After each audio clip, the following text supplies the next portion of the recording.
The smell of cinnamon and nutmeg filled my kitchen that December morning, just like it had every Christmas Eve for the past 43 years.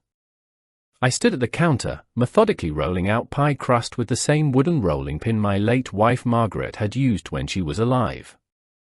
The familiar rhythm of the work brought me comfort, each turn of the pin a small meditation that connected me to happier times. Where in the world are you listening to this story? What time is it where you are right now?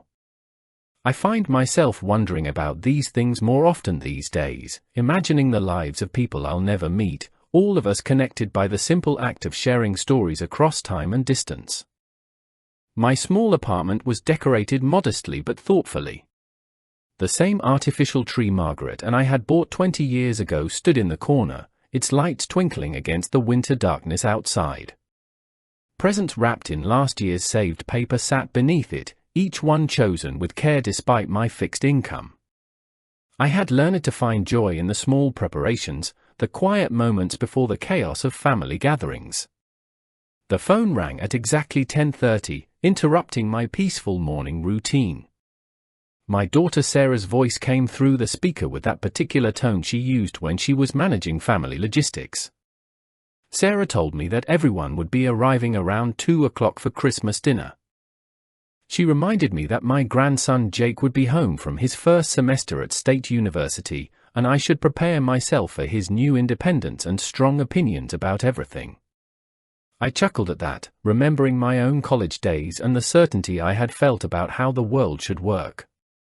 Sarah warned me that Jake had been stressed about his grades and money, so I should try to avoid any topics that might set him off. She mentioned that he had been working part-time at a campus restaurant but was struggling to balance work and studies. After hanging up, I continued my preparations with renewed energy. I had missed Jake terribly during his first semester away, and despite Sarah's warnings, I was genuinely excited to hear about his experiences. The boy had always been bright, perhaps too bright for his own good sometimes, but I loved his passion for learning and his determination to make something of himself. The turkey went into the oven at 11, its golden skin already promising a delicious meal. I had been cooking Christmas dinner for the family since Margaret passed 5 years ago, and I took pride in maintaining the tradition she had established. The dining room table was set with her good china, the same plates we had received as wedding gifts in 1965.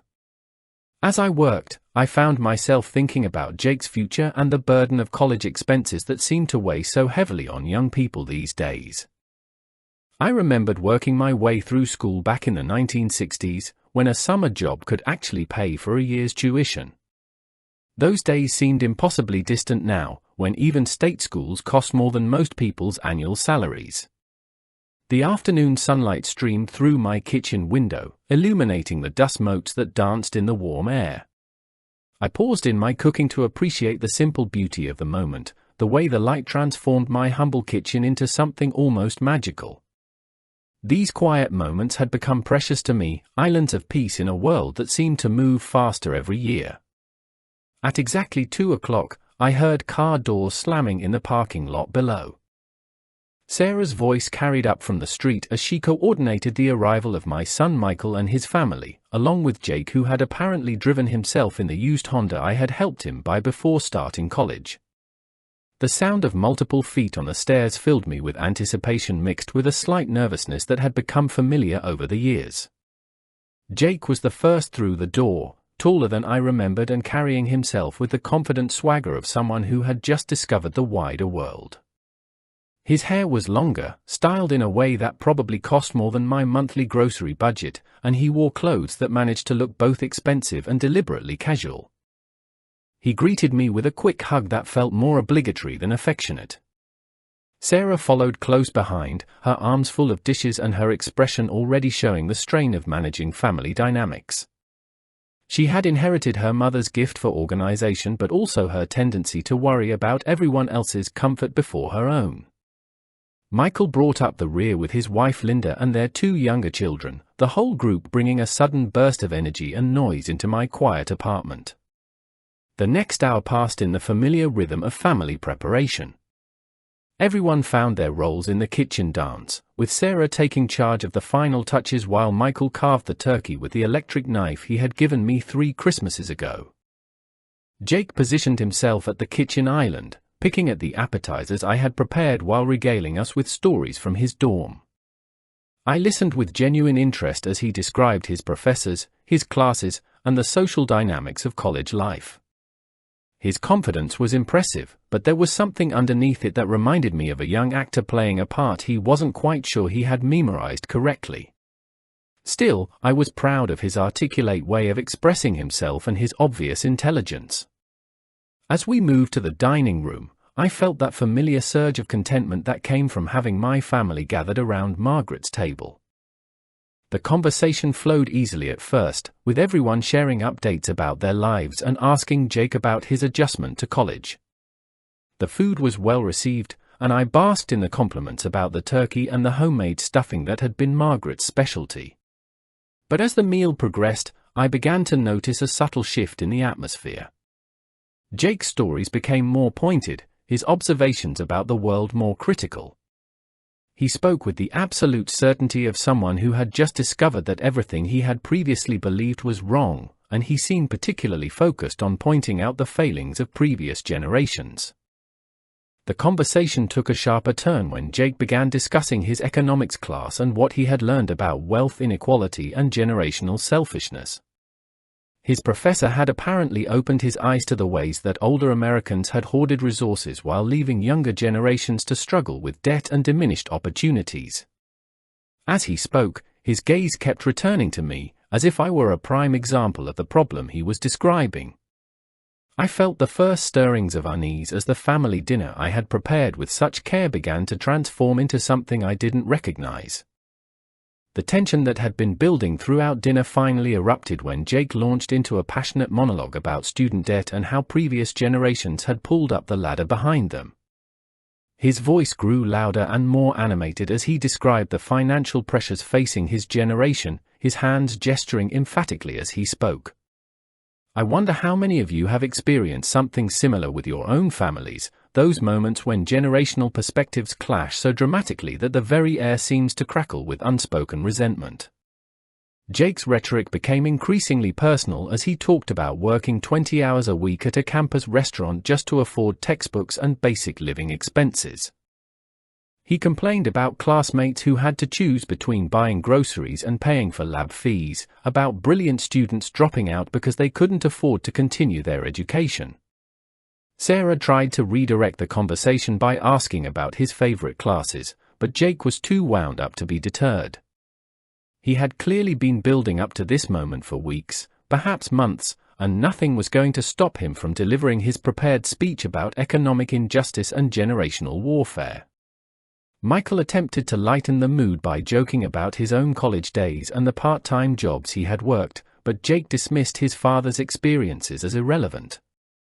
According to Jake, everything had been easier back then, when college was affordable and jobs were plentiful and the economy wasn't rigged against young people. The conversation took an even sharper turn when Jake began targeting me specifically. He spoke about how retirees like me were living comfortably on pensions and Social Security while young people struggled to find decent jobs. He claimed that my generation had benefited from favorable economic conditions that no longer existed, and that we were now selfishly hoarding wealth while younger generations suffered. I sat quietly through most of this, occasionally nodding or making non-committal sounds, but I could feel my patience beginning to wear thin. The boy was clearly parroting talking points from his economics professor without really understanding the complexities of what he was discussing. More troubling was his apparent belief that his financial struggles were somehow my fault. Linda tried to change the subject by asking about Christmas dessert, but Jake was relentless in his pursuit of what he clearly saw as a teaching moment.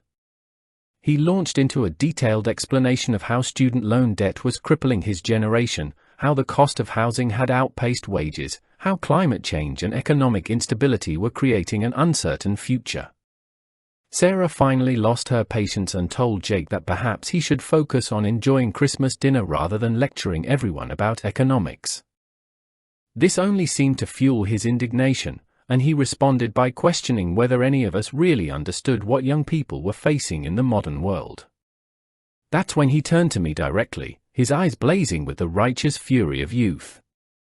Jake told me that people like me, sitting comfortably in our retirement, had no idea what it was like to worry about the future. He said that my generation had had everything handed to them and were now content to watch younger people struggle. The room fell silent as Jake continued his attack, his voice rising with each accusation. He claimed that I was living in a bubble, disconnected from the real world, unable to understand the challenges facing people his age. He spoke about how older people like me were useless when it came to understanding modern problems or offering practical solutions. Then came the moment that would change everything between us. Jake leaned back in his chair, looked directly at me with a mixture of pity and contempt, and delivered the words that would echo in my mind for days afterward. Jake called me a useless old man who was completely out of touch with reality. He said that people like me had become irrelevant, that our opinions and experiences no longer mattered in a world that had moved beyond our understanding. He suggested that I should probably just stay quiet and let younger, more informed people handle the important decisions. The silence that followed was deafening. Even the younger children seemed to sense that something terrible had just happened, their usual chatter replaced by an uncomfortable stillness. Sarah's face had gone pale, and Michael was staring at his son with an expression of shock and disappointment. I felt something cold settle in my chest, a mixture of hurt and anger that I hadn't experienced in years. The boy had just dismissed my entire life's worth of experience and knowledge as worthless, had reduced me to nothing more than a burden on society. The casual cruelty of his words stung more than I cared to admit. But I maintained my composure, simply nodding slowly as if considering his words.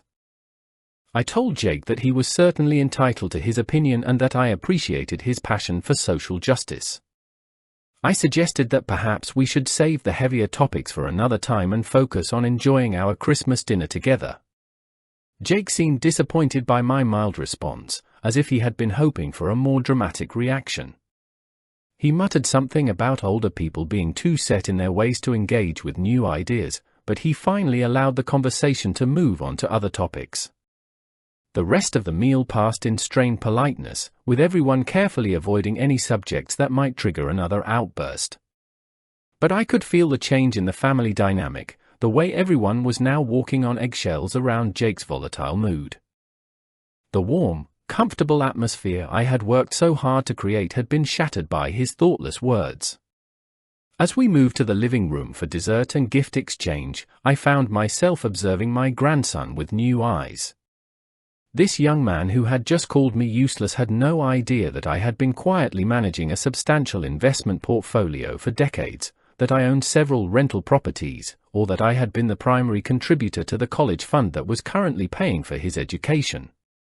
The irony was not lost on me that Jake was complaining about financial hardship while sitting in my home, eating food I had prepared, surrounded by family members whose lives I had quietly supported in countless ways over the years.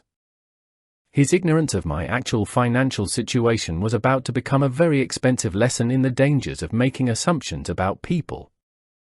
The gift exchange that followed dinner was painfully awkward, with everyone trying to pretend that Jake's outburst hadn't fundamentally changed the atmosphere in the room. I watched as my grandson opened his presents with perfunctory enthusiasm, barely glancing at the expensive textbooks I had carefully selected for his spring semester courses. When Jake unwrapped the gift card for the campus bookstore, he made a comment about how $100 wouldn't even cover the cost of one required textbook these days.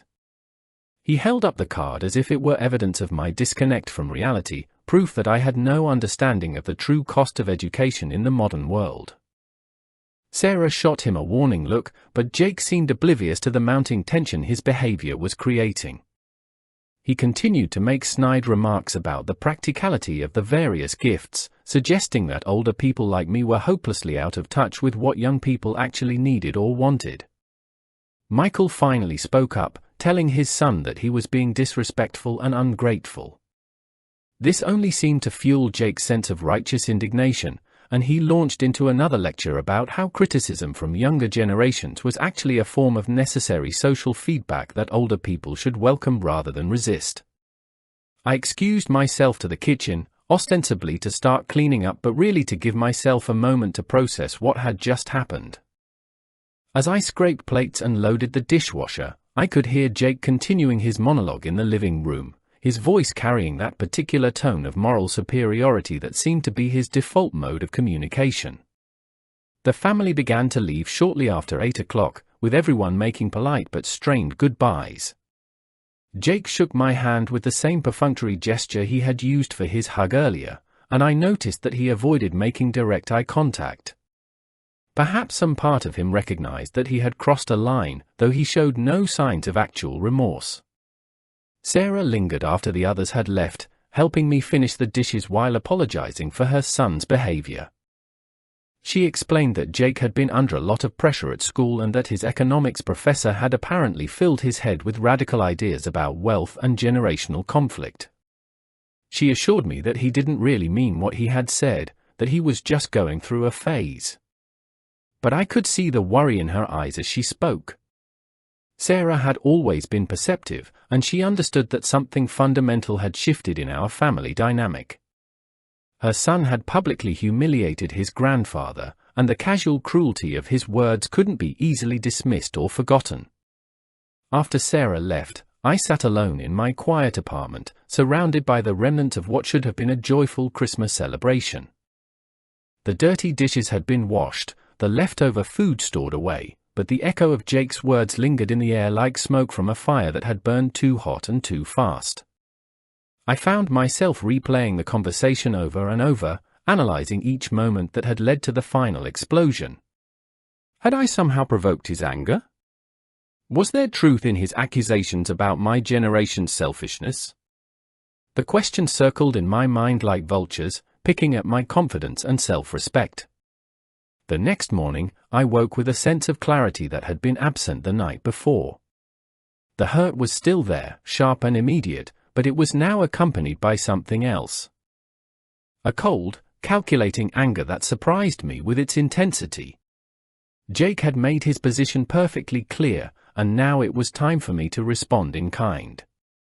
I spent the morning reviewing my financial documents, something I did regularly but now with a different purpose. The investment portfolio that Margaret and I had built over 4 decades of careful saving and prudent investing had grown to a substantial sum. The rental properties we had acquired in the 80s and 90s had appreciated far beyond our original expectations. Most importantly, I reviewed the college fund that I had established for Jake when he was still in elementary school. Every month for the past 10 years, I had contributed a significant portion of my pension and investment income to ensure that my grandson would graduate debt-free. The account now held enough money to cover not just his undergraduate education but graduate school as well. Jake had no idea that this fund existed. Sarah and Michael had agreed years ago that we wouldn't tell him about it until he was older, wanting him to develop a strong work ethic and appreciation for the value of education. We had planned to surprise him with the revelation during his senior year, giving him the freedom to pursue graduate studies or start his career without the crushing burden of student debt. But that plan had been based on the assumption that Jake would grow into a respectful, appreciative young man who understood the sacrifices his family had made for his benefit. The person who had sat at my table yesterday bore little resemblance to the grateful grandson I had imagined when I made those monthly contributions. I called my financial advisor, Robert Chen, and scheduled an appointment for the following week. Robert had been managing my investments for over 15 years, and he understood the importance of the college fund to my overall financial planning. He was going to be very interested in the conversation I was planning to have with him. The more I thought about Jake's words, the more I realized that he had revealed something important about his character. His casual dismissal of my life experience, his assumption that I was financially irrelevant, his cruel description of me as useless, all pointed to a fundamental lack of respect and empathy that couldn't be attributed entirely to youth or academic pressure. This wasn't just a phase or a moment of poor judgment. Jake had looked his grandfather in the eye and deliberately chosen to hurt me in the most personal way possible. He had made his feelings about me perfectly clear, and now it was time for me to respond with equal clarity. The irony of the situation was almost laughable. Jake was complaining about financial hardship while unknowingly benefiting from the very generosity he was attacking. His tuition, his housing, his meal plan, even his textbooks were all being paid for by the useless old man he had just dismissed as irrelevant. But that arrangement was about to change. If Jake truly believed that I was useless and out of touch, then he would have no trouble handling his educational expenses on his own. After all, he was young, energetic, and full of innovative ideas about how the world should work. Surely someone with his superior understanding of economics could figure out how to pay for college without depending on his useless grandfather. 3 days after Christmas, I received an unexpected phone call that would prove to be the final catalyst for my decision. Jake was calling from his dorm room, his voice carrying that familiar tone of barely contained frustration that had become his default mode of communication. He launched into an immediate complaint about his spring semester schedule, explaining how the required courses for his major were more expensive than he had anticipated. The laboratory fees alone were going to cost him an additional $300, and he needed new textbooks that weren't available used. His part-time job at the campus restaurant wasn't providing enough hours to cover these unexpected expenses. I listened patiently as Jake detailed his financial struggles, waiting for some acknowledgement of his behavior at Christmas dinner or perhaps an apology for his harsh words. Instead, he seemed to expect my immediate sympathy and assistance, as if our last conversation had never happened. Jake explained that he had already asked his parents for help, but they were stretched thin with their own expenses and couldn't provide the additional support he needed. He mentioned that several of his friends were taking out private loans to cover their educational costs, but he was hoping to avoid that option if possible. Then came the request that revealed just how little Jake understood about respect and family relationships.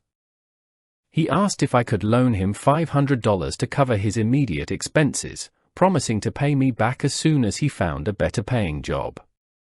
His tone was casual, almost demanding, as if my financial assistance was something he was entitled to rather than a favor he was requesting. I asked Jake if he had given any thought to our conversation on Christmas Day, whether he had reflected on the things he had said about older people being useless and out of touch. There was a long pause before he responded, and when he did speak, his voice carried a note of impatience rather than remorse. Jake told me that he hoped I hadn't taken his comments personally, that he was speaking about generational issues in general rather than attacking me specifically. He suggested that perhaps I had misunderstood his academic analysis of economic inequality, that his critique was directed at systemic problems rather than individual people. This response confirmed what I had already begun to suspect. Jake felt no genuine remorse for his cruel words, no recognition that he had crossed fundamental boundaries of respect and decency. Instead, he was attempting to reframe his personal attack as intellectual discourse, as if calling his grandfather useless was simply an academic observation rather than a deliberate act of cruelty. I told Jake that I would need to think about his request and would get back to him within a few days. He seemed surprised by my hesitation, clearly expecting immediate agreement to provide the money he needed. Before ending the call, he reminded me that the spring semester would be starting soon and that he needed to resolve his financial situation quickly. After hanging up, I sat in my kitchen thinking about the conversation and what it revealed about my grandson's character.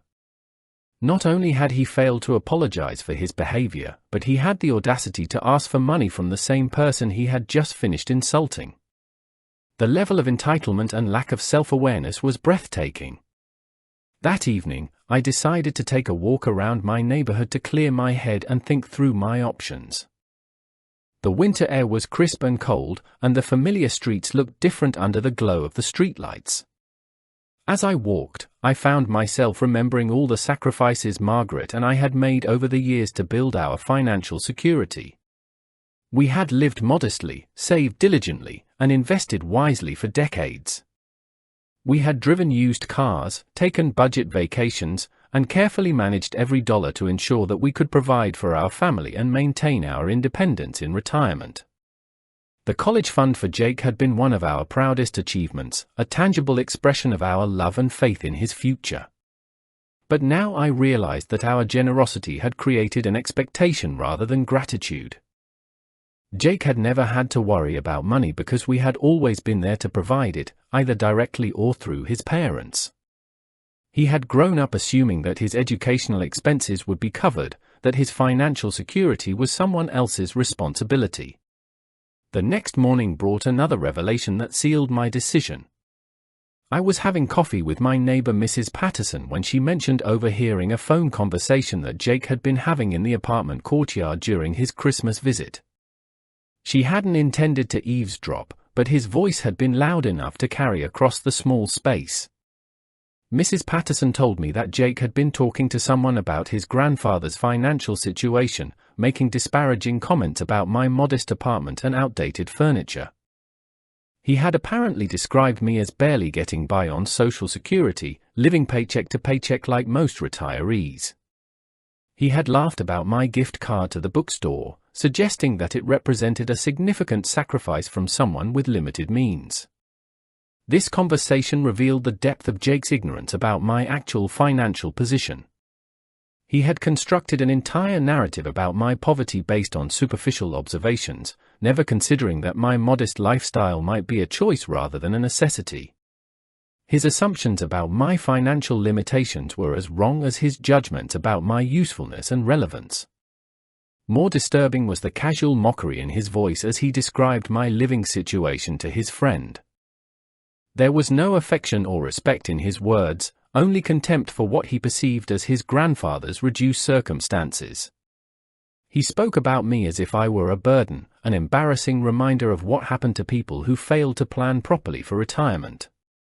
Mrs. Patterson apologized for sharing this information, but she felt I deserved to know how my grandson really viewed me. She had been shocked by the callousness in his voice, the complete absence of love or respect that should characterize a grandchild's relationship with his grandfather. That afternoon, I called Robert Chen and moved our appointment up to the next day. I had heard enough to know exactly what needed to be done. Jake had made his feelings about me perfectly clear through his words and actions, and now it was time for me to respond with equal clarity. The useless old man was about to teach his grandson a very expensive lesson about respect, assumptions, and the true cost of cruelty. Jake wanted to handle his finances independently, to prove his superior understanding of economic reality. He was about to get exactly what he had asked for. The meeting with Robert Chen took place on a grey Thursday morning in his downtown office. I had been working with Robert for 15 years, and he knew me well enough to recognize when I had made a significant decision. As I settled into the leather chair across from his desk, he could probably sense that this wasn't going to be a routine portfolio review. If you're listening during your morning commute, your lunch break, or late at night, know that you're part of a global community sharing this moment. Sometimes the most difficult decisions we make are the ones that teach the hardest lessons to the people we love most. I began by explaining the events of Christmas dinner, describing Jake's behavior and his cruel dismissal of my relevance and usefulness. Robert listened without interruption, his expression growing more serious as I detailed my grandson's words and the complete lack of remorse he had shown in subsequent conversations. When I finished recounting the story, Robert leaned back in his chair and shook his head slowly. He had met Jake several times over the years when the boy had accompanied me to appointments, and he had always been impressed by his intelligence and apparent respect for his elders. This new information clearly surprised and disappointed him. I then explained my decision regarding the college fund that had been the centerpiece of my financial planning for the past decade. Robert's eyebrows rose as I outlined my intentions, and he asked several pointed questions to ensure that I fully understood the implications of what I was proposing to do. The fund currently held $147,000, enough to cover Jake's remaining 3 years of undergraduate education plus graduate school if he chose to pursue an advanced degree. Every month for 10 years, I had contributed between $800 and $1,200 from my pension and investment income, money that could have been used for my own comfort and security. Robert reminded me that changing the beneficiary of the fund was an irreversible decision that would have significant tax implications and legal consequences. Once the paperwork was filed, Jake would no longer have any claim to the money, and I would need to designate a new beneficiary or simply dissolve the fund entirely. I told Robert that I had already given this considerable thought and was prepared to move forward with the change. Jake had made his position clear through his words and actions, and I was simply responding in kind. If he truly believed that I was useless and irrelevant, then he shouldn't need or want financial assistance from someone so worthless. The process of changing the beneficiary required several forms and legal documents that Robert's office would prepare over the next few days. I would need to provide written justification for the change and specify how I wanted the funds to be distributed. The entire process would take approximately 2 weeks to complete. As we discussed the practical details, Robert asked about my plans for informing Jake and the rest of the family about this decision. I explained that I intended to wait until the paperwork was finalized before making any announcements, wanting to ensure that the change was legally binding before Jake had any opportunity to attempt reconciliation. Robert also inquired about my plans for the money once it was no longer designated for Jake's education. I had been considering several options, including establishing a scholarship fund for students who demonstrated both academic merit and genuine respect for their elders. The irony of using Jake's college money to help more deserving students was not lost on either of us.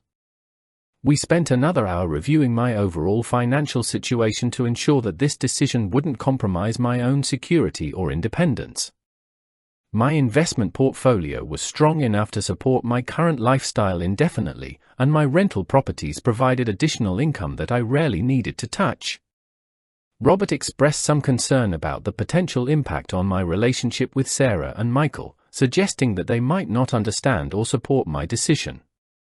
I acknowledged that there would likely be family conflict, but I explained that some principles were more important than maintaining false peace. The meeting concluded with Robert promising to have the initial paperwork ready for my review by the following Monday. He would also consult with the firm's legal department to ensure that all procedures were followed correctly and that the change would be legally unassailable.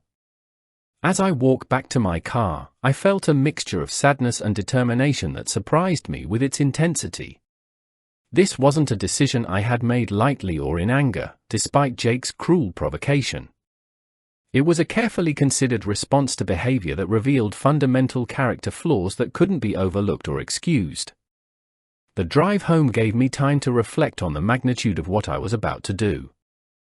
In 2 weeks, Jake would discover that his assumption about my financial irrelevance had cost him nearly $150,000. The boy who had called me useless was about to learn exactly how useful my support had been. That evening, I called my old friend Frank Morrison, a retired attorney who had helped me with various legal matters over the years. I wanted to ensure that I was fully protected from any potential challenges to my decision and that Jake would have no legal recourse once the change was implemented. Frank listened to my story with the same mixture of surprise and disappointment that Robert had shown. He assured me that I had the absolute right to change the beneficiary of any fund I had established and that Jake had no legal claim to money that had always been mine to distribute as I saw fit. However, Frank also warned me about the potential emotional and psychological impact on Jake when he discovered what had happened. The shock of losing his financial security might trigger extreme reactions, and I should be prepared for anything from desperate pleading to violent anger. I told Frank that I had considered these possibilities and was prepared to deal with whatever consequences arose from my decision. Jake had chosen to treat me with contempt and cruelty, and now he would discover the true cost of that choice. The next few days passed slowly as I waited for the legal paperwork to be prepared. I found myself paying closer attention to news stories about student debt and the financial struggles facing young people, wondering if Jake would soon be experiencing these challenges firsthand. Part of me hoped that this shock might serve as a wake-up call, forcing Jake to develop the character and work ethic that had been lacking in his privileged upbringing. Perhaps losing his financial safety net would teach him the value of respect and gratitude that he had never learned while everything was being provided for him. But I also recognized that this lesson might come too late to salvage our relationship or transform his fundamental character. The damage had already been done, and my response was more about justice than rehabilitation. Monday morning brought the first draft of the legal documents from Robert's office, and I spent the afternoon carefully reviewing every detail with the thoroughness that 40 years in business had taught me. The paperwork was comprehensive, clearly stating my intentions and providing legal justification for the change in beneficiary. Those of you listening from different time zones, different countries, we're all connected by these universal experiences of having to make difficult decisions about family relationships and the people we love, even when they hurt us deeply. As I signed the preliminary documents, I thought about all the monthly contributions I had made over the years, each one representing a sacrifice and an expression of faith in Jake's future. Margaret and I had often discussed our hopes for our grandson, imagining the successful career he would build with the foundation we were providing. We had pictured graduation day, when we would surprise him with the revelation that his education had been completely paid for, freeing him to pursue his dreams without the burden of student debt. The joy on his face would have been worth every penny we had invested, every luxury we had foregone to build his fund. But that fantasy had been shattered by Jake's cruel words and contemptuous attitude. The grandson we had imagined, grateful and respectful, bore no resemblance to the entitled young man who had dismissed me as useless while unknowingly benefiting from my generosity. The process of selecting a new beneficiary for the fund proved more challenging than I had anticipated. Robert suggested several options, including charitable organizations focused on education or scholarships for underprivileged students. Each possibility had merit, but none felt quite right for what I was trying to accomplish. After considerable thought, I decided to establish the Margaret Thompson Memorial Scholarship Fund, named in honor of my late wife who had always valued education and kindness in equal measure. The scholarship would be awarded annually to students who demonstrated both academic excellence and genuine respect for their elders, qualities that Jake had proven he lacked. The irony was perfect. Jake's college money would be used to reward young people who possessed the character traits he had rejected. Students who understood the value of wisdom and experience, who treated their grandparents with love and respect, would benefit from the fund that should have been his. Robert was enthusiastic about this approach, suggesting that we could work with the local community college to administer the scholarship program. They had experience with similar funds and could ensure that the money reached deserving students who truly appreciated the opportunity. By Wednesday, the legal paperwork was finalized and ready for my signature. Frank Morrison had reviewed every document and confirmed that the change was legally sound and irreversible once executed. Jake would have no claim to the money and no legal recourse to challenge my decision. That evening, I sat in my quiet apartment holding the unsigned documents, knowing that my signature would forever change the trajectory of Jake's life. The boy had no idea that his financial security hung in the balance, that his cruel words were about to cost him more than he could possibly imagine. Part of me wondered if I should give him one final chance to apologize, to demonstrate some recognition of how deeply he had hurt me. But I remembered his phone call asking for money, his casual dismissal of his Christmas behavior, his complete lack of remorse for the pain he had caused. I signed the documents with the same steady hand that had signed business contracts for decades. The deed was done, and there was no turning back.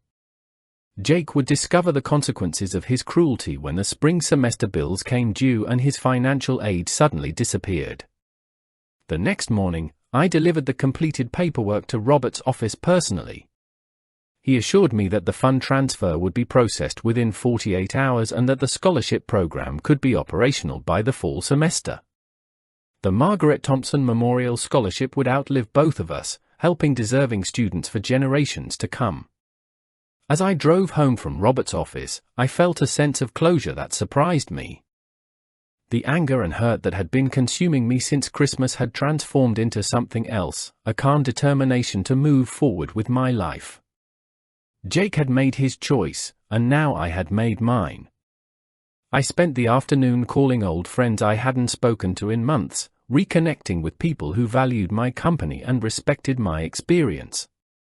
The conversations reminded me that Jake's opinion of my worth was not shared by everyone who knew me, that his cruel assessment was a reflection of his character rather than my value. Mrs. Patterson invited me for dinner that evening, and we spent hours talking about family dynamics and the challenges of dealing with ungrateful relatives. She shared stories about her own struggles with entitled grandchildren, and I realized that my situation was not unique in the modern world. Her perspective helped me understand that I wasn't being cruel or vindictive in my response to Jake's behavior. I was simply refusing to enable his disrespect and entitlement, setting boundaries that should have been established years earlier. The following week, I received confirmation that the fund transfer had been completed successfully. The Margaret Thompson Memorial Scholarship Fund was now officially established, with its first award scheduled for the upcoming academic year. A small plaque would be placed in the community college's financial aid office, honoring Margaret's memory and her belief in the power of education combined with character. I also began receiving inquiries from the college about Jake's spring semester expenses. The automatic payments from his fund had been discontinued, and the school needed to know how his bills would be covered. I simply referred them to Jake and his parents, explaining that I was no longer involved in his educational financing. The moment of truth was approaching rapidly. Jake would soon discover that his assumptions about my financial limitations had been catastrophically wrong, that the useless old man he had dismissed controlled the very resources he depended upon for his future. I found myself looking forward to that revelation with a mixture of anticipation and sadness. Justice would finally be served, but at the cost of a relationship that could never be repaired. Jake would learn a valuable lesson about respect and consequences, but he would learn it too late to salvage the opportunities he had carelessly thrown away. The scholarship fund would ensure that Jake's lost opportunity would benefit other young people who understood the value of gratitude and respect. His cruel words would ultimately create positive outcomes for students who deserved the chance he had squandered through his arrogance and entitlement. The first week of February brought an unexpected phone call from Sarah, her voice tight with worry and confusion. She had just received a call from the university's financial aid office informing her that Jake's spring semester tuition payment had been declined. The automatic transfer that had been covering his expenses for the past year and a half had apparently been cancelled without explanation. Whether it's dawn where you are or the middle of the night, these stories remind us we're not alone in facing the consequences of difficult but necessary decisions about family boundaries and respect. Sarah asked if I knew anything about this situation, explaining that Jake was panicking about his ability to continue his education. The university had given him a 2-week grace period to resolve the payment issue before they would drop him from his classes, and neither she nor Michael had the resources to cover the $8,000 tuition bill. I listened to Sarah's explanation with careful attention, asking clarifying questions about the timing and specific details of the university's communication. She was clearly expecting me to offer some solution or explanation, perhaps hoping that this was simply an administrative error that could be easily resolved. When I told Sarah that I was aware of the situation and that the cancellation had been intentional, there was a long silence on the other end of the line. She asked me to explain what I meant, her voice carrying a note of growing alarm as she began to understand the implications of my words. I explained to my daughter that I had been funding Jake's education through a private college fund that I had established and maintained for over 10 years. Every semester, the tuition and expenses had been paid from this account, money that Jake had assumed was coming from his parents or financial aid programs. Sarah was stunned to learn about the existence of this fund, asking why she and Michael had never been told about it. I reminded her of our original agreement when Jake was still a child, that we would keep the fund secret to encourage his work ethic and ensure he didn't take his education for granted. The conversation became more difficult when I explained that I had recently changed the beneficiary of the fund in response to Jake's behavior at Christmas dinner. Sarah's shock quickly transformed into anger as she demanded to know how I could punish her son so severely for what she still characterized as youthful indiscretion and poor judgment. I described Jake's phone call after Christmas, his request for money coupled with his complete lack of remorse for his cruel words. I also shared what Mrs. Patterson had overheard about his mocking assessment of my financial situation and his casual contempt for my living circumstances. Sarah tried to defend her son, suggesting that he was under tremendous pressure at school and that his economics professor had filled his head with radical ideas about generational conflict. She pleaded with me to reconsider my decision, arguing that destroying Jake's educational future was disproportionate punishment for a momentary lapse in judgment. But I reminded Sarah that this wasn't a momentary lapse. Jake had deliberately chosen to humiliate me in front of the entire family, calling me useless and irrelevant while unknowingly benefiting from my generosity. His subsequent behavior had only confirmed that his cruelty was genuine rather than accidental. The conversation grew heated when Sarah accused me of being vindictive and destroying her son's future out of wounded pride. She suggested that I was using my financial power to manipulate the family and force Jake into submission, that my actions were petty and cruel. I told Sarah that she was free to characterize my decision however she chose, but that Jake had made his feelings about me perfectly clear and I was simply responding in kind. If he truly believed that I was useless and irrelevant, then he should have no difficulty managing his education without my assistance. Sarah asked about the money itself, whether it could be recovered or transferred back to Jake if he apologized for his behavior. I explained that I had already redirected the funds to establish a scholarship program for students who demonstrated both academic merit and respect for their elders. The irony was not lost on Sarah, and she accused me of deliberately designing the scholarship criteria to humiliate Jake further. I pointed out that the criteria simply rewarded the character traits that Jake had chosen to reject, traits that should be fundamental to any decent human being regardless of their generation. Our conversation ended with Sarah promising to talk to Jake about apologizing and making amends for his behavior. She seemed to believe that a sincere apology might convince me to reverse my decision, though I had already explained that the fund transfer was legally irreversible. That evening, Michael called with a different approach, trying to appeal to my sense of family loyalty and forgiveness. He acknowledged that Jake had behaved badly but argued that young people often say things they don't mean when they're under pressure or trying to impress their peers.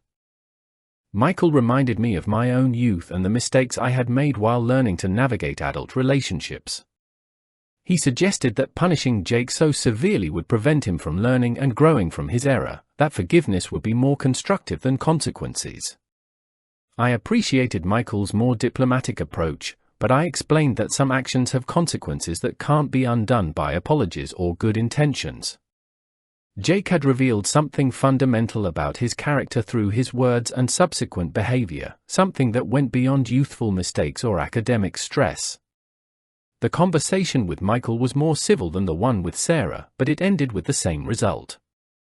I would not be reversing my decision, and Jake would need to find alternative funding for his education if he wanted to continue his studies. Over the next few days, I found myself reflecting on both conversations and the family dynamics they revealed. Sarah's immediate assumption that I should simply absorb Jake's cruelty and continue supporting him financially showed how normalized his disrespectful behavior had become within the family structure. Michael's appeal to forgiveness, while more thoughtful, still missed the fundamental point that respect and gratitude can't be taught through lectures or demanded through emotional manipulation. Either Jake possessed these qualities or he didn't, and his behavior had clearly demonstrated which category he fell into. I also realized that neither Sarah nor Michael had expressed any understanding of how deeply Jake's words had hurt me or any recognition that his behavior had been genuinely cruel rather than simply inappropriate. Their focus was entirely on protecting Jake from consequences rather than acknowledging the pain he had inflicted. This pattern of enabling and excuse-making helped me understand how Jake had developed his sense of entitlement in the first place. His parents had spent years protecting him from the natural consequences of his actions, teaching him that apologies and explanations could erase any damage he might cause. But some lessons can only be learned through experience, and Jake was about to receive an education in respect and consequences that no classroom could provide. The useless old man he had dismissed was about to teach him the most expensive lesson of his life. Jake's call came at exactly 7:30 on a Thursday evening, his voice shaking with a mixture of panic and disbelief that I had never heard from him before.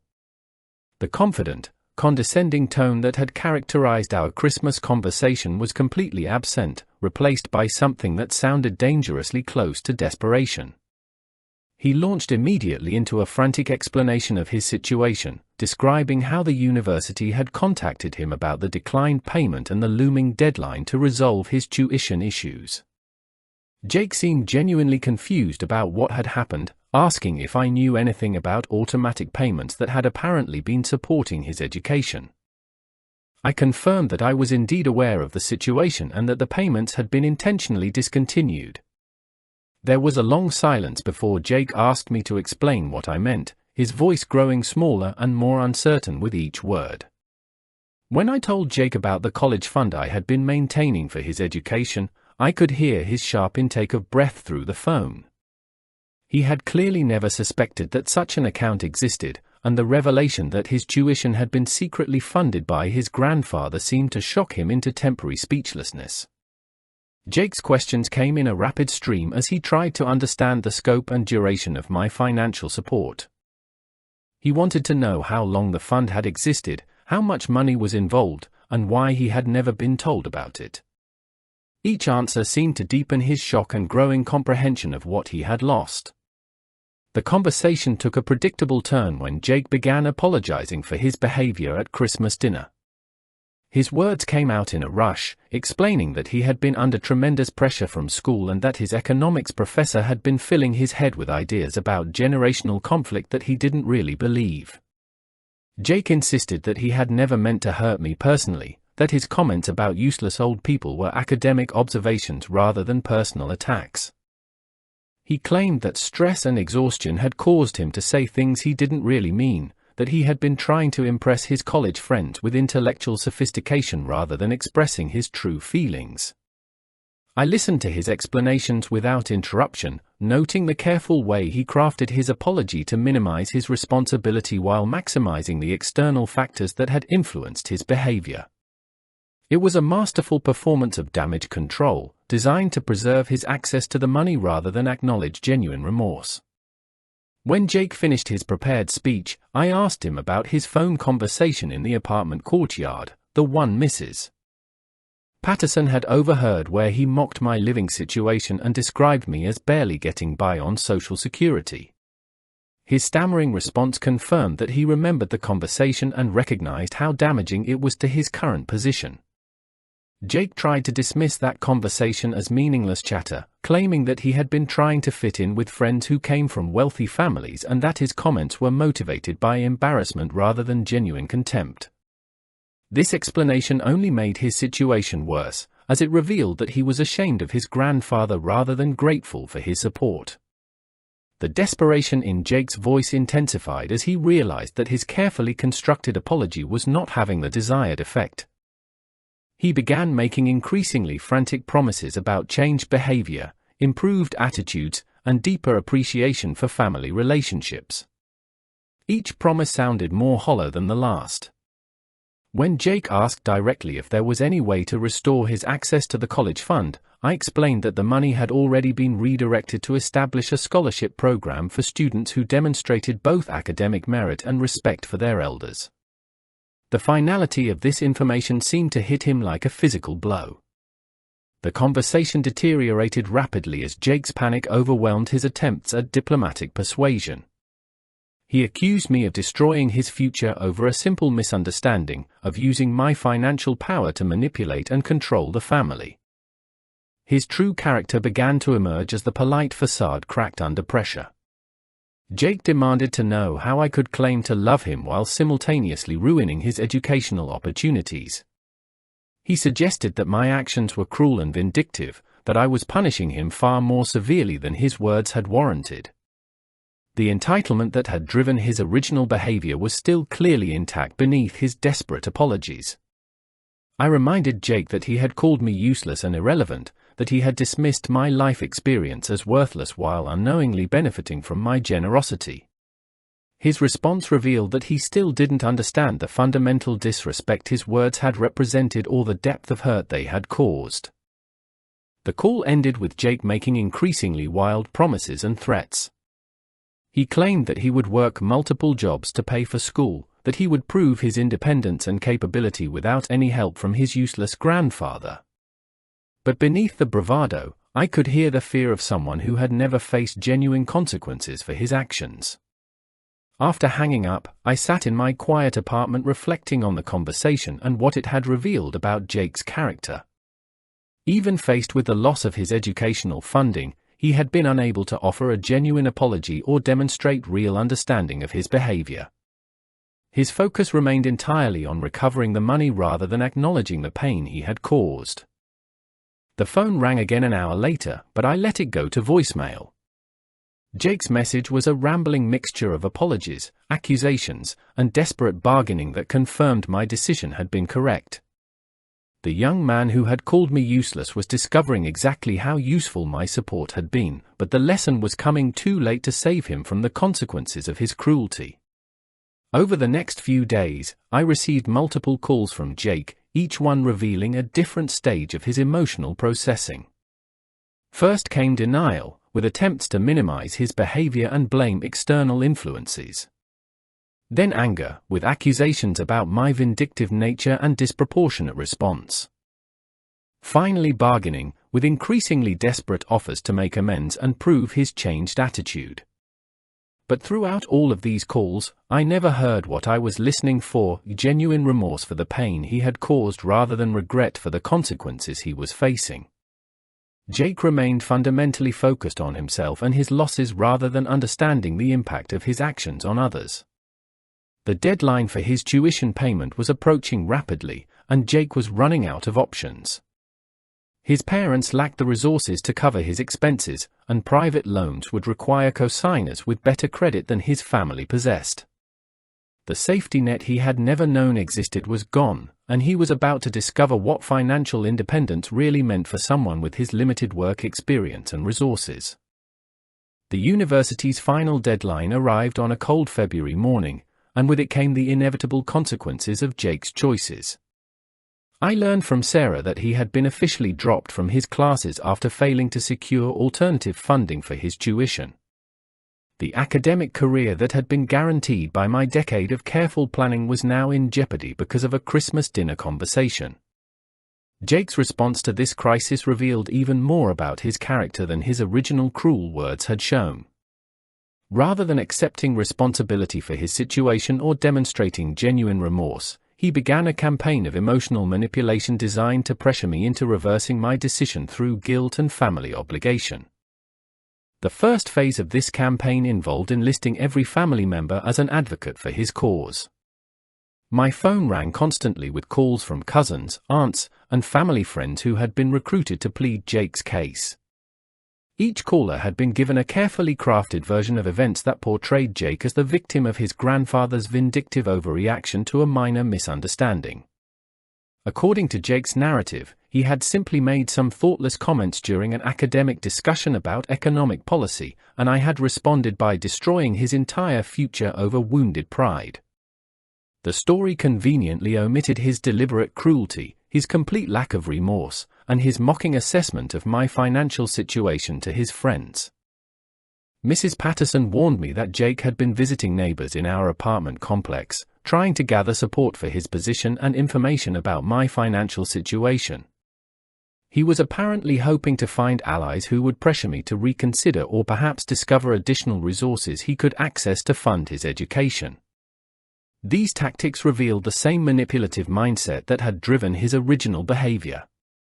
Jake still saw people as resources to be exploited rather than relationships to be respected, and his current crisis was simply motivating him to expand his manipulation beyond immediate family members. The second phase involved direct confrontation designed to wear down my resistance through persistence and emotional exhaustion. Jake began showing up at my apartment unannounced, sometimes accompanied by Sarah or Michael, demanding lengthy conversations about forgiveness and second chances.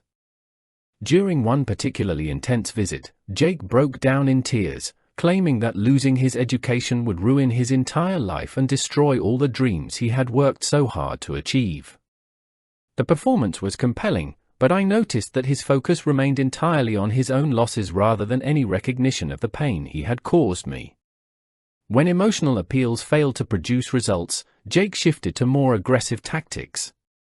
He accused me of being bitter and vengeful, of using my money as a weapon to control and punish family members who didn't meet my expectations. He suggested that my actions revealed a cruel streak that he had never suspected in his grandfather. The irony of these accusations was breathtaking. The young man who had called me useless and irrelevant was now attacking my character for refusing to continue subsidizing his education after his public humiliation of me. His sense of entitlement remained so complete that he genuinely seemed to believe he was the wronged party in this situation. Jake also began spreading stories within the extended family about my alleged miserliness and vindictive nature. He described me as a wealthy miser who was hoarding money while allowing his grandson's future to be destroyed over petty grievances. These stories were designed to isolate me from family support and create pressure for reconciliation. The campaign reached its peak when Jake recruited his economics professor to call me directly. Dr. Martinez explained that Jake was one of his most promising students and that losing him would be a tragedy for both the university and society. He suggested that my decision was based on generational misunderstanding rather than genuine grievance. Dr. Martinez attempted to mediate between us, proposing that Jake write a formal letter of apology and commit to regular family counseling sessions to address the communication issues that had led to our conflict. He framed the situation as a learning opportunity that could strengthen our relationship rather than destroy it. I listened politely to Dr. Martinez's proposal but explained that this wasn't a communication problem or a generational misunderstanding. Jake had deliberately chosen to humiliate and dismiss me, and his subsequent behavior had only confirmed that his cruelty was genuine rather than accidental. When Dr. Martinez pressed me to consider the broader implications of denying education to a promising young person, I reminded him that Jake was free to pursue his education through the same methods available to other students: scholarships, loans, and employment. What he was losing was not the opportunity to learn but the privilege of having someone else pay for his choices. The professor seemed surprised to learn that Jake had been unaware of my financial support and that his education had been secretly subsidized for over a year. This information clearly changed his perspective on the situation, and he ended the call with a much more subdued tone than he had begun with. As Jake's deadline passed and his official withdrawal from the university became final, his behavior grew increasingly erratic. He alternated between rage and despair, lashing out at family members who couldn't solve his problem while simultaneously pleading for their intervention on his behalf. Sarah reported that Jake had become obsessed with researching my financial situation, trying to determine exactly how much money I possessed and whether there were other funds he might be able to access. He had apparently convinced himself that the college fund was just one of many accounts I was hiding from the family. This investigation revealed Jake's fundamental misunderstanding of both my character and my financial philosophy. He seemed to believe that wealth was something to be displayed and flaunted rather than quietly managed and carefully preserved. His inability to recognize my modest lifestyle as a choice rather than a limitation showed how little he truly understood about financial responsibility. The most disturbing aspect of Jake's behavior was his complete inability to learn from the experience or demonstrate any genuine growth. Even faced with the dramatic consequences of his actions, he remained focused on recovering his losses rather than understanding why they had occurred in the first place. His continued attempts at manipulation and emotional blackmail only reinforced my conviction that this lesson was necessary and long overdue. Jake needed to discover that actions have consequences and that respect cannot be demanded or assumed. The expensive education he was receiving about character and accountability was worth far more than any degree he might have earned through my continued subsidies. The young man who had dismissed me as useless was finally learning exactly how useful my support had been, but the knowledge was coming too late to help him avoid the consequences of his cruelty and entitlement. The confrontation that would define our relationship forever came on a rainy Thursday evening in late February. Jake arrived at my apartment building with Sarah and Michael, their faces grim with determination as they prepared for what they clearly hoped would be the final negotiation to restore his college funding. I hope those of you listening can relate to the importance of standing up for yourself, no matter your age, even when the people you love most are asking you to compromise your principles for the sake of family peace. I had been expecting this meeting for weeks, knowing that Jake's increasingly desperate situation would eventually force a direct confrontation. The university had given him until the end of the month to re-enroll for the spring semester, but only if he could demonstrate proof of payment for his outstanding tuition balance. Jake entered my apartment with an attitude that was part contrition and part barely controlled anger. He had clearly prepared extensively for this conversation, armed with talking points and emotional appeals designed to break down my resistance through sheer persistence and family pressure. Sarah began by explaining how devastating this situation had become for the entire family, describing sleepless nights and constant worry about Jake's future. She painted a picture of a young man whose dreams were being destroyed by his grandfather's inability to forgive a moment of poor judgment and youthful indiscretion. Michael took a more direct approach, presenting a detailed plan for Jake's rehabilitation that included formal apologies, family counseling sessions, and regular checkings to monitor his attitude and behavior. He suggested that this crisis could become an opportunity for growth if handled constructively rather than punitively. But it was Jake himself who delivered the most revealing performance of the evening. He had clearly rehearsed an elaborate apology that hit every note he thought would resonate with me: acknowledgement of his mistakes, acceptance of responsibility, promises of changed behavior, and expressions of gratitude for all I had done for him over the years. The words were perfectly crafted and delivered with apparent sincerity, but I had learned to look beyond the surface performance to the character underneath. Jake's apology focused entirely on the consequences he was facing rather than the pain he had caused me, revealing that his primary motivation was recovery of his funding rather than genuine remorse. When I asked Jake to explain specifically what he thought he had done wrong, his response confirmed my suspicions. He described his Christmas dinner comments as inappropriate academic discussion rather than personal attack, minimizing the deliberate cruelty of calling his grandfather useless and irrelevant. Jake's explanation of his conversation in the apartment courtyard was even more telling. He claimed that his mocking assessment of my financial situation had been motivated by embarrassment about my modest lifestyle rather than genuine contempt, as if being ashamed of his grandfather was somehow better than despising him. The conversation took a dramatic turn when I produced copies of the scholarship fund documentation that now bore the name of Jake's former college account. I explained that the Margaret Thompson Memorial Scholarship would award his money annually to students who demonstrated both academic excellence and genuine respect for their elders. The color drained from Jake's face as he realized that his education fund was not sitting in some account waiting for his apology to unlock it. The money was gone permanently, redirected to benefit young people who possessed the character traits he had rejected. Sarah gasped when she saw the scholarship criteria, immediately understanding the deliberate irony of using Jake's college money to reward the very qualities he had failed to demonstrate. Michael studied the document with the careful attention of someone trying to find a loophole that might reverse the situation. But it was Jake's reaction that revealed the most about his true character. Instead of accepting responsibility for his losses or demonstrating understanding of why his behavior had been so offensive, he exploded into rage that stripped away all pretense of reformed attitude. Jake accused me of being vindictive and cruel, of deliberately designing the scholarship to humiliate him and prove my power over the family. He claimed that I had been planning this punishment for years, waiting for an excuse to destroy his future and assert my dominance.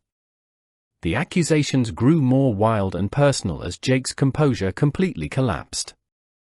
He called me bitter and manipulative, suggested that I was jealous of his youth and intelligence, and claimed that my actions revealed a petty nature that had always been hidden beneath a facade of grandfatherly kindness.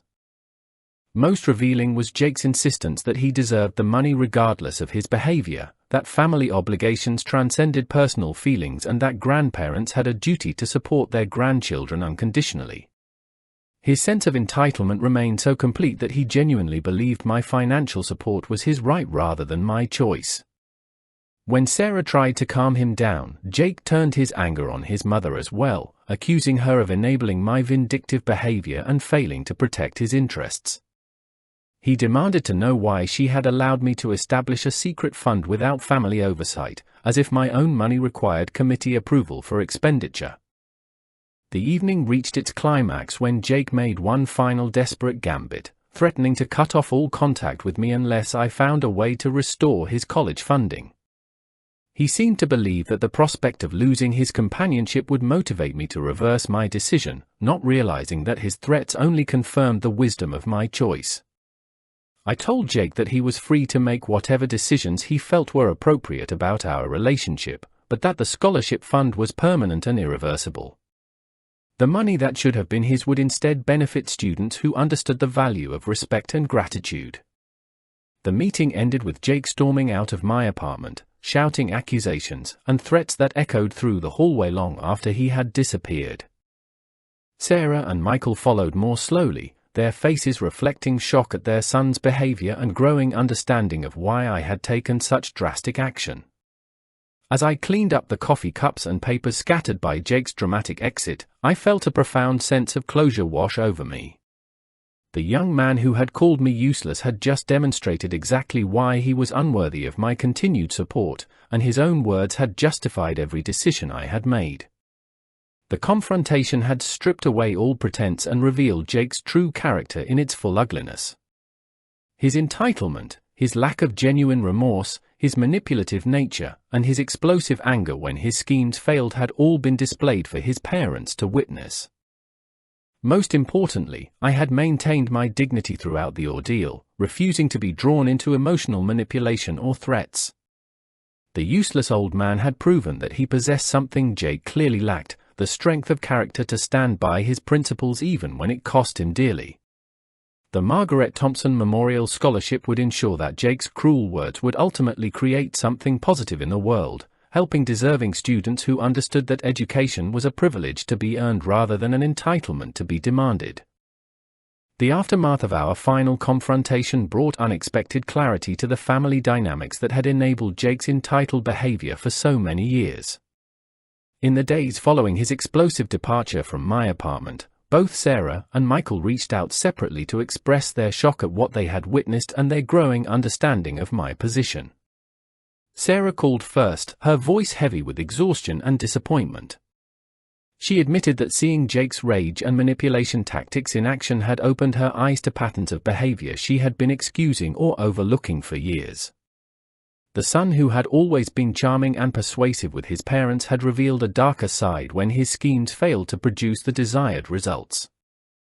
She apologized for pressuring me to reconsider my decision, acknowledging that she had been so focused on protecting Jake from consequences that she had failed to recognize the legitimacy of my grievances.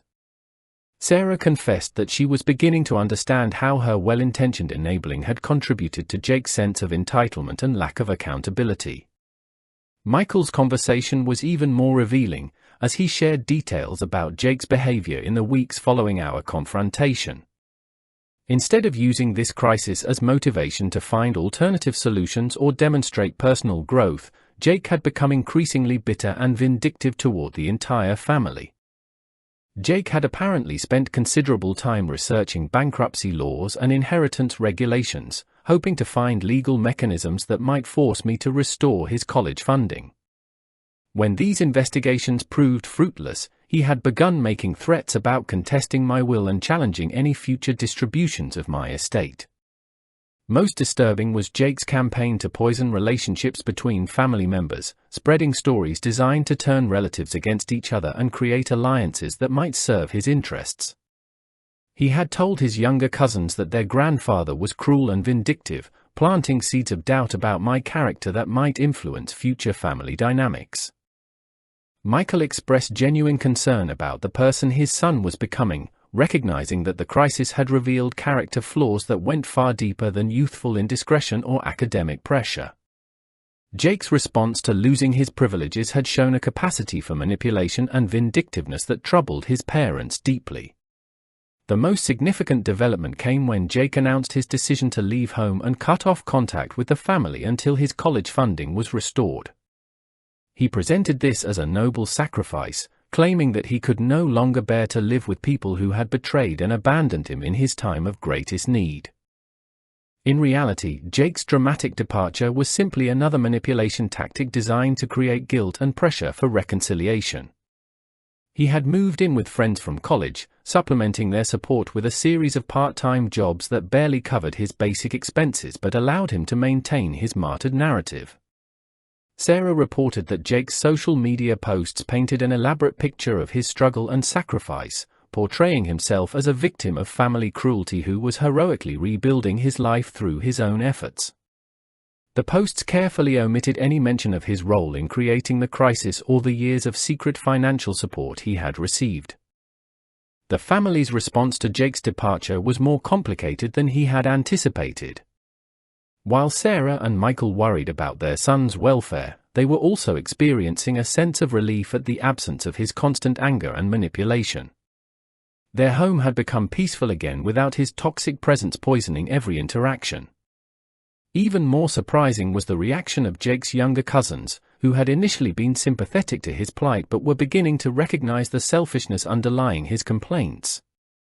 They had started asking pointed questions about why Jake felt entitled to free college tuition while they were expected to work and apply for scholarships.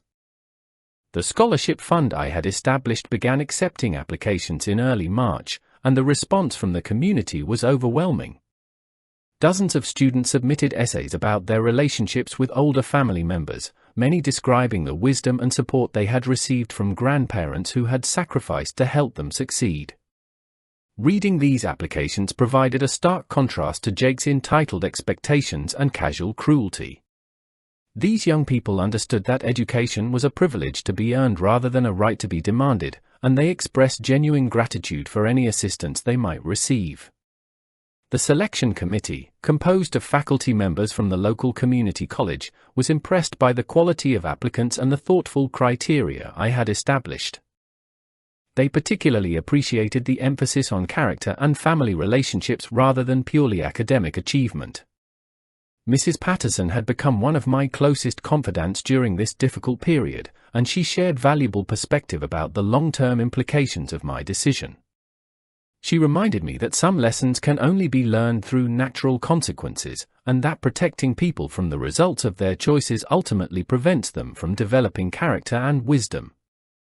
Her own experience with difficult family members helped her understand the courage required to maintain boundaries even when it meant enduring criticism and manipulation. She assured me that history would vindicate my decision, even if the immediate aftermath was painful and complicated. As spring arrived and Jake's absence from family gatherings became normalized, I found myself experiencing a sense of peace that had been missing for months. The constant tension and manipulation had been replaced by genuine relationships with family members who appreciated my presence and respected my contributions.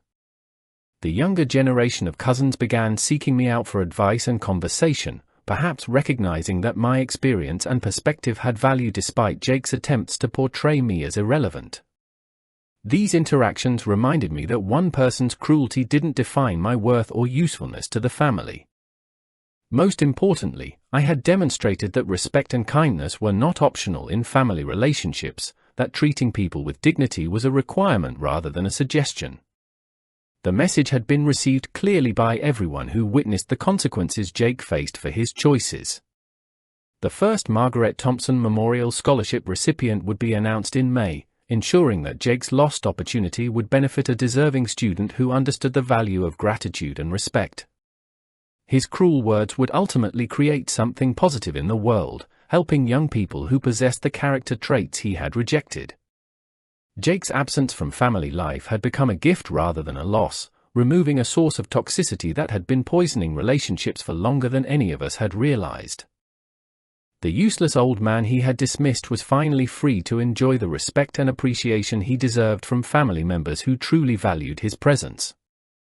6 months after that fateful Christmas dinner, I found myself standing in the community college auditorium watching 18-year-old Maria Santos accept the first Margaret Thompson Memorial Scholarship. Her essay about caring for her elderly grandmother while maintaining perfect grades had moved the selection committee to tears, and her genuine gratitude reminded me exactly why I had made my difficult decision.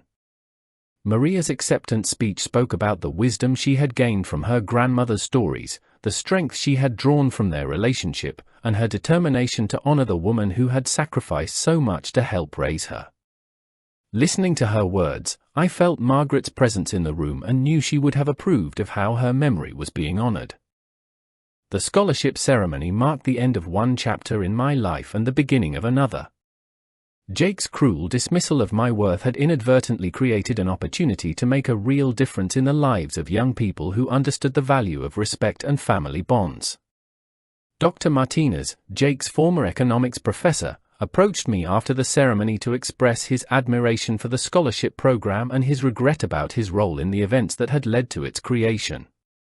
He had apparently learned more about Jake's behavior and character through conversations with other faculty members, and his perspective on our family conflict had evolved considerably. The professor admitted that Jake had proven to be a disappointing student once his financial pressures mounted, displaying the same entitlement and lack of accountability in his academic work that he had shown in his family relationships. Rather than rising to meet his challenges, Jake had become increasingly bitter and blamed others for his difficulties. Sarah and Michael had maintained minimal contact with Jake throughout the spring, though they reported that his situation had stabilized somewhat. He had managed to find full-time employment at a local restaurant and was sharing an apartment with several roommates, living the financially independent life he had claimed to want. More importantly, Jake's absence from family gatherings had allowed relationships to heal and strengthen without the constant tension his presence had created. Holiday dinners were once again enjoyable occasions focused on connection and gratitude rather than enduring lectures about generational unfairness. The younger members of our family had drawn their own conclusions about Jake's behavior and its consequences, several of them telling me privately that they had learned important lessons about respect and appreciation from watching our conflict unfold. His negative example had inadvertently taught them valuable lessons about character and family loyalty. Mrs. Patterson continued to be a source of wisdom and support, often joining me for coffee to discuss the ongoing developments in our family situation. She had observed similar dynamics in other families and assured me that maintaining boundaries was essential for healthy relationships, even when it required difficult decisions. As summer arrived, I received an unexpected letter from Jake that revealed how little he had learned from his experiences. Rather than expressing genuine remorse or understanding, the letter was a carefully crafted attempt to reopen negotiations about his college funding, complete with promises of changed behavior and appeals to family loyalty. The letter demonstrated that Jake still viewed our relationship as a transaction rather than a connection, still believed that the right combination of words and promises could restore his access to my resources. His fundamental character remained unchanged despite months of facing the consequences of his choices. I showed the letter to Frank Morrison, who confirmed that it had no legal significance and represented nothing more than another manipulation attempt. Jake's persistence in trying to recover his lost funding only reinforced the wisdom of making the scholarship transfer permanent and irreversible. The most rewarding aspect of the past months had been the opportunity to develop deeper relationships with family members who truly appreciated my presence and valued my experience. Without Jake's toxic influence poisoning family dynamics, I had been able to connect with grandchildren and great-nieces who sought out my company and advice. These younger family members had watched the scholarship presentation with pride, understanding that their grandfather had transformed a painful betrayal into something positive that would help deserving students for years to come. They saw strength in my response rather than vindictiveness, wisdom rather than stubbornness. As autumn approached and the anniversary of Jake's cruel words drew near, I reflected on the journey that had brought me to this point. The useless old man he had dismissed had proven capable of making decisions that would outlast both of our lifetimes, creating opportunities for young people who understood the value of respect and gratitude. The Margaret Thompson Memorial Scholarship would continue long after I was gone, ensuring that Margaret's belief in the power of education combined with character would influence future generations. Jake's college fund had become something far more meaningful than financing one entitled young man's degree. Most importantly, I had learned that self-respect and dignity were not negotiable, even in family relationships. Standing up for myself had required courage and sacrifice, but it had ultimately created space for healthier dynamics and more authentic connections with people who truly valued my presence. The lesson had been expensive for Jake, costing him nearly $150,000 and his relationship with much of his extended family. But some lessons can only be learned through experience, and perhaps someday he would understand that respect and gratitude cannot be demanded or assumed. For those of you listening who may be facing similar challenges with family members who take your generosity for granted or treat you with disrespect, remember that you have the right to set boundaries and expect basic human decency. Your worth is not determined by others' opinions, and maintaining your dignity is more important than keeping peace at any cost. The community college had invited me to speak at next year's scholarship ceremony, and I was looking forward to meeting another deserving student who would benefit from Jake's lost opportunity. The cycle of giving would continue, but now it would reward character and gratitude rather than entitlement and cruelty. As I sat in my quiet apartment that evening, surrounded by the same modest furnishings that Jake had mocked to his friends, I felt a deep sense of satisfaction and peace. The useless old man had proven that wisdom, dignity, and carefully managed resources could create lasting positive change in the world. Margaret would have been proud of the scholarship that bore her name and the young people it would help achieve their dreams. Jake's cruel words had inadvertently honored her memory in a way that his gratitude never could have accomplished.